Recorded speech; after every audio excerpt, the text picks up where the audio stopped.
Buenas tardes, mi nombre es María Ninosca Suárez Roja. Actualmente soy estudiante de la materia Derecho Civil 3 en el núcleo universitario Rafael Rangel con la profesora Aranza Carrillo. En esta oportunidad estaré exponiendo sobre la responsabilidad especial por cosas, específicamente la ruina del edificio.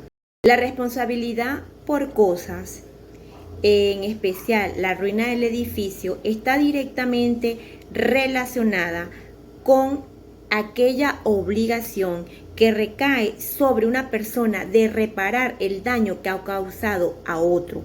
Es decir, que el dueño de una propiedad, porque recae sobre un bien inmueble que esté arraigado al suelo, debe, por su naturaleza o por su equivalente, resarcir los daños causados a una tercera persona. Esto normalmente se realiza mediante un pago de una indemnización de perjuicio. La responsabilidad por cosas, en este caso ruina del edificio, está fundamentado legalmente en los artículos 1193 y 1194 del Código Civil. El artículo 1193 establece que toda persona es responsable por los daños causados por aquellas cosas que están bajo su resguardo o su custodia, al menos que se compruebe que este daño se ocasionó por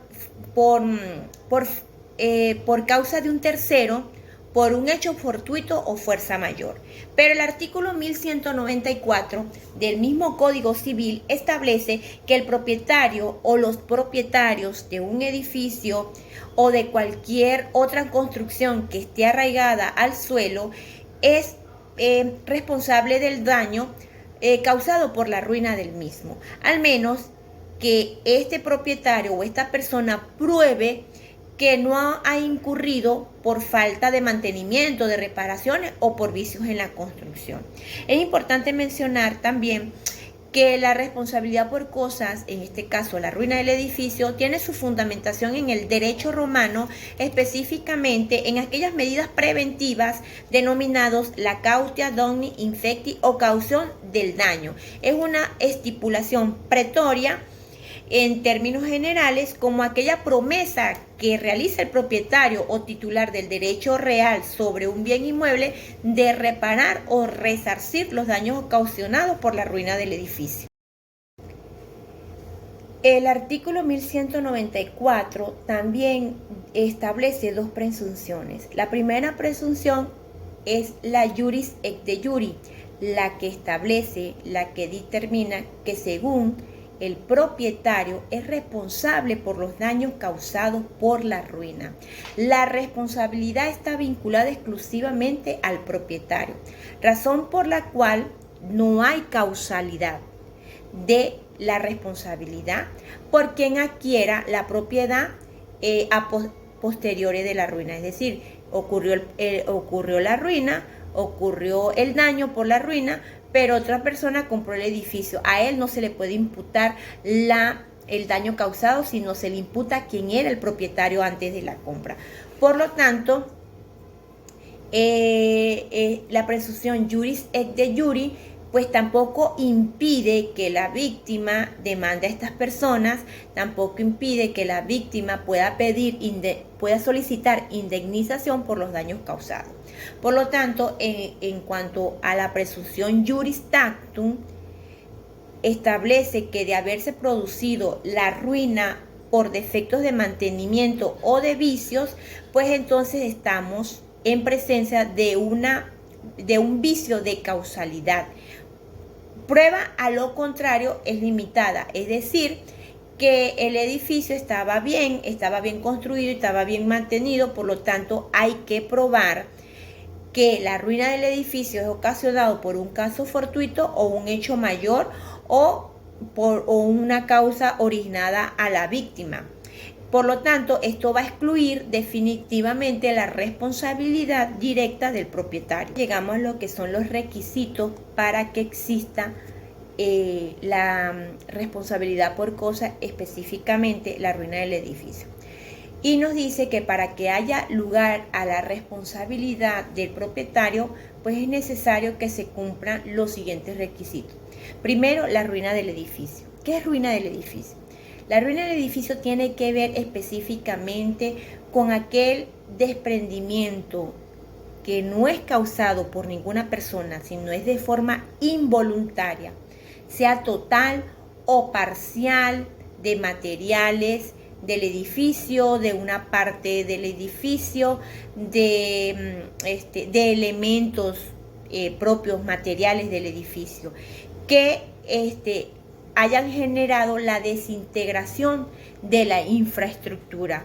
Por lo tanto, este es un primer requisito, porque esto va a ocasionar daño a la persona, al sujeto, y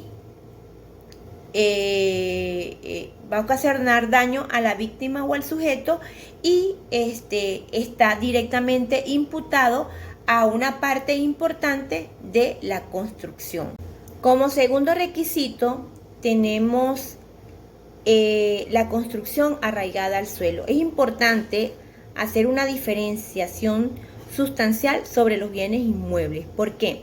Porque pues los edificios son necesariamente bienes inmuebles y están arraigados al suelo, pero no todos los bienes inmuebles son considerados como edificios u otras construcciones arraigadas al suelo, sean estos por su naturaleza o por su destinación. Deben estar. Entonces, vamos a la diferenciación.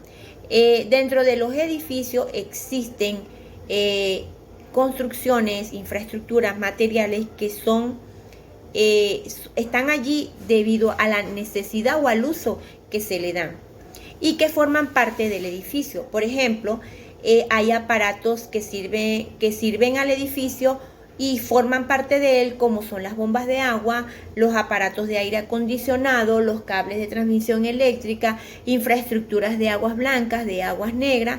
Entonces, al ocurrir, aunque no están arraigadas al suelo, están arraigadas al edificio, están directamente vinculadas al edificio, y por lo tanto cualquier desprendimiento de uno de estos componentes o de algún material o de alguno de estos elementos que forman parte fundamental del edificio, pues se constituirá como parte de la construcción arraigada al suelo, como el edificio o una construcción en sí. Como tercer requisito tenemos la ruina. Debe ser consecuencia de un vicio en la construcción o por falta de mantenimiento. Pues la ruina debe ser consecuencia de un vicio en la construcción o por falta de mantenimiento. Estas circunstancias están establecidas en el artículo 1384, que presume que, admitiendo sobre la prueba del hecho concreto que produjo la ruina, no basta solamente decir que hubo vicios en la construcción o haberse comprobado que faltó mantenimiento en el edificio adecuadamente. Civilmente debe responder y debe probar el hecho positivo de que haya sido la causa de la ruina. Por lo tanto, el propietario no puede demostrar que la fuerza mayor, el hecho de un tercero, la culpa de la víctima o un caso fortuito es la causa única del daño. Entonces, el propietario debe romper ese vínculo de causalidad entre la ruina y el vicio de la construcción o falta de reparaciones, para de una vez destruir este requisito que se toma en cuenta como responsabilidad del propietario por causa de ruina del edificio. La persona responsable de la ruina del edificio, el artículo 1194 del Código Civil establece claramente que es el propietario del edificio o de la construcción. Así, este propietario enajene el edificio. Después de producida la ruina, continúa siendo responsable y la responsabilidad no afecta al nuevo propietario. Si son varios los propietarios, pues nuestra doctrina predominante establece y considera que solidariamente son responsables también. El edificio se puede dar en usufructo, uso, habitación, arrendamiento, comodato, propietario. Se puede haber celebrado un contrato que traslade el uso del inmueble a un tercero, o puede haber contratado a una persona o empresa para que encargue el mantenimiento. En todos estos casos, continúa siendo responsable el propietario del edificio o de la construcción. Por lo tanto, basta que aparezca como propietario en el registro inmobiliario, es decir, antes oficina subalterna de registro, con jurisdicción en el lugar donde el inmueble esté situado, para que sea responsable de todos los daños ocasionados por la ruina del edificio.